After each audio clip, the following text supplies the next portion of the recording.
Shortly before the race started, Alex Thomson predicted boat-breaking conditions for the first few days. He was right, and there were a few casualties. But whilst he got through unscathed, a few days later, it was his boat that was suffering a major breakdown. Not a good time yesterday. Something wasn't feeling very right, and I was checking around the boat and I found a problem in the bow, a structural problem, and it's fairly significant, and I will attempt to show you the repair now. It involves going through that tiny little hole which I hardly fit through. But this central longitudinal is broken in several places.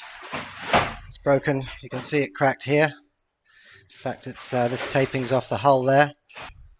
You can see it's broken here, the cap is broken here, it's broken all the way through here.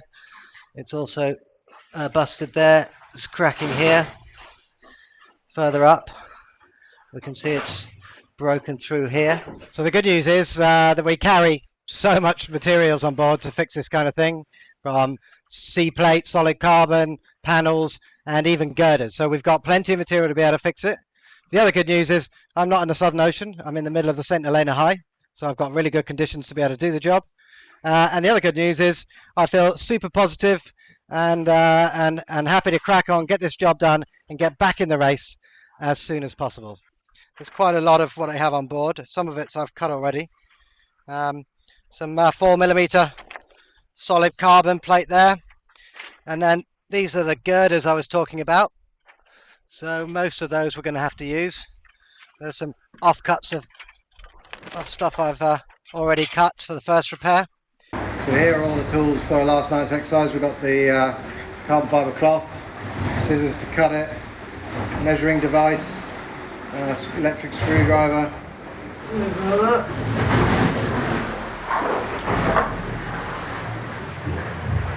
That one in there. It's been a tough couple of days, an awful lot of work, cutting, grinding, sanding, gluing, and there's still a lot more to go. It's certainly not over yet, but the structure in the bow is now stable, it's not moving anymore, and so I can sail in these moderate conditions, and it's not going to get too windy for now, so I'm able to sail and sail in the right direction. So happy days.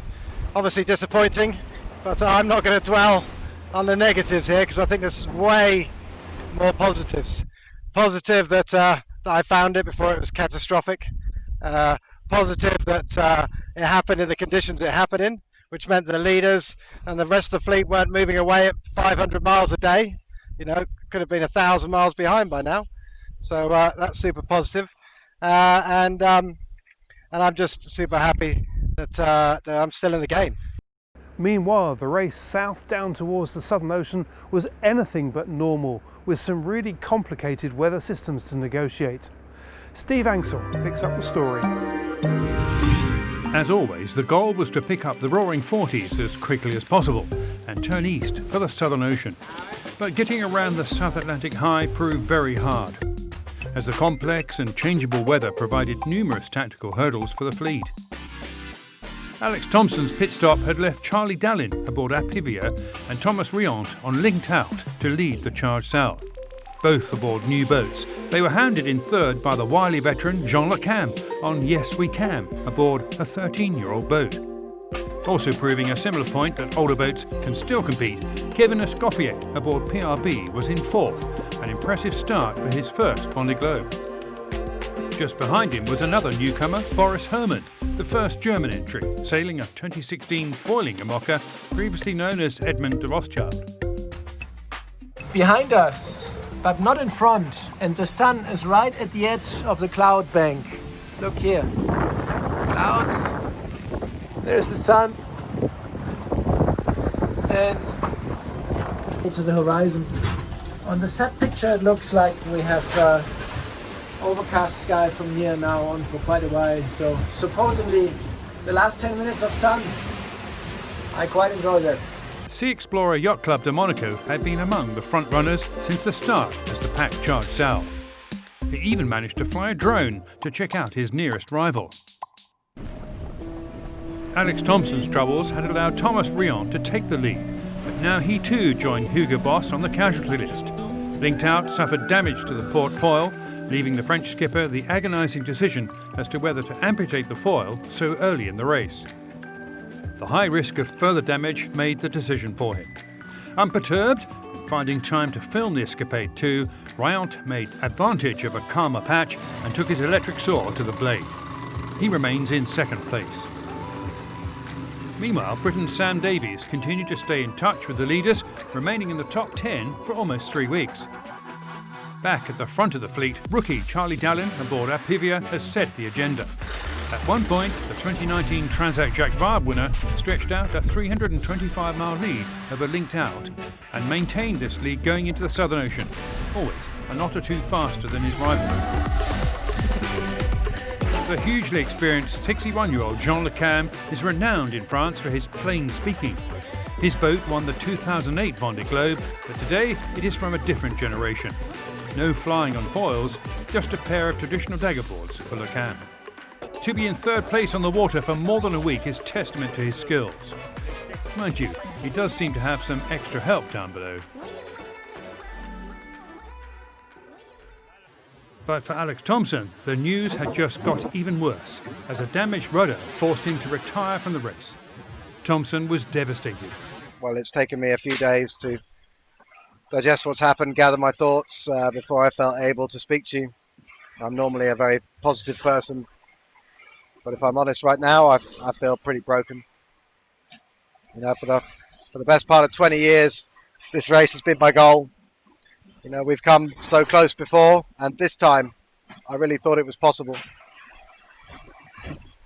I have the boat of my dreams. We've put together a campaign I'm extremely proud of, and despite the setbacks of the last week, I still thought it was possible to win, or at the very least finish.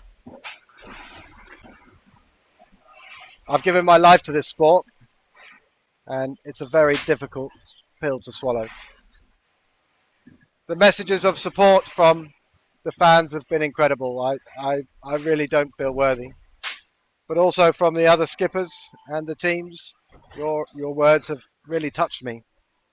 I sincerely hope you all make it safely to the finish. But for now, I need to concentrate on taking this beautiful boat home, getting out of Cape Town safely, and there I'll officially retire from the race. And the last thing I need to say is to say thank you to everybody who supported me.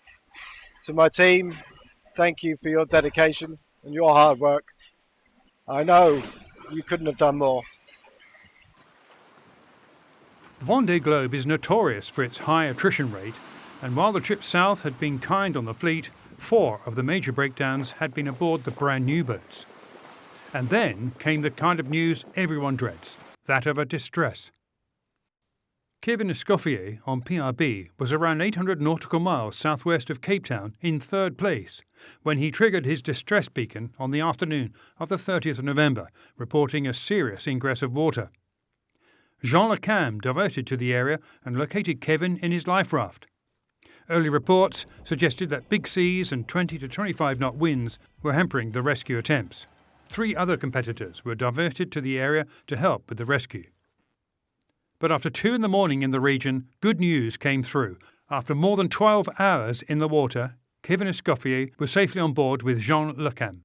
Thanks to Jean Le Cam, he managed to find him in the dark night, and it's safe on board right now, so everything is all right under control, and the race is still going on. Et là, je me mets au vent. Et là, je dis à Kevin, je vois Kevin, et puis j'ai dit, ben écoute, il me dit, tu reviens ou quoi? Je dis non, je reviens pas. On tout de suite, on fait tout de suite. Et je lui balance la bouée rouge, l'espèce de banane là, et puis il arrive à l'avoir quoi. Et au final, on a réussi. Il a accroché la barre de transmission, et là c'était gagné. Ouais. Et puis Jean-Jacques, je suis désolé pour le bateau. Non, c'est avec du matériel. Rien de grave, Kevin, rien de grave. Ouais, mais j'ai pas de regret, quoi. Putain, j'ai renforcé le bateau tout ce que j'ai pu. Kevin, tout va bien, zen, zen. To end up in a life raft anywhere is the stuff of nightmares, but to do it in the Southern Ocean must make the blood run cold. But what an extraordinary rescue by Jean Le Cam in really quite testing conditions. 5 metre seas, 20 to 25 knots of breeze, and it was dark. But fortunately, it all went well and both are safe.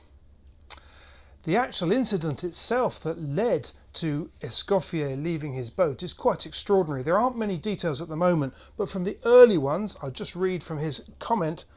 He said, in 4 seconds the boat nosedived, the bow folded at 90 degrees.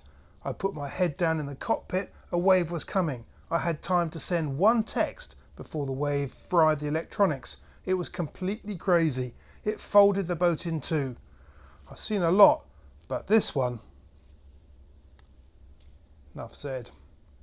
We'll be bringing you more as soon as we can.